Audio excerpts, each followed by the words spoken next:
back in 2007. It's hard to believe it's been 11 years, but they basically bring you in on a Monday. It's kind of like a game week, and they sort of see if you're willing to make a complete fool out of yourself. And they kind of put the plays in, right? They write these skits, and then on Saturday at 11:30 Eastern Time, it is a live show. There's a 7-second delay in case you go on a political rant and have time to edit that out. But it is a live show. And the one thing I was not nervous about was live, because I screwed up live a lot.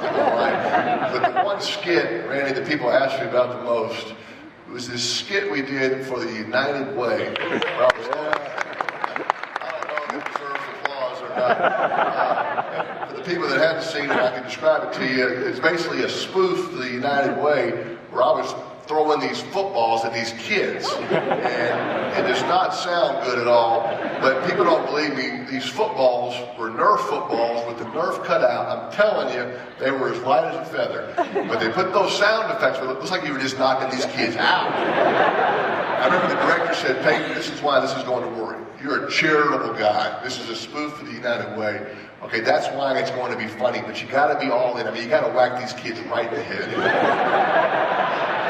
And I kept saying, my mother's going to be so disappointed when she sees this. And these kids were all child actors. Their parents were out there watching the whole time, which made me uncomfortable. And I finally said, I just can't do it. I will go up to the edge. This just feels slightly over the edge.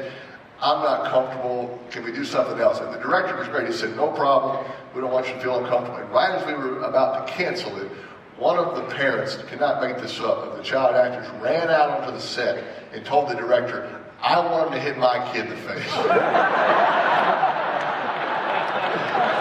I said, I would knock your kid out. So,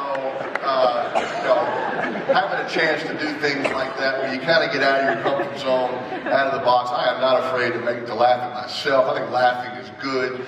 Don't take yourself too seriously. You mentioned these commercials, right? This one particular jingle insurance commercial kind of gets in your head and it just won't leave.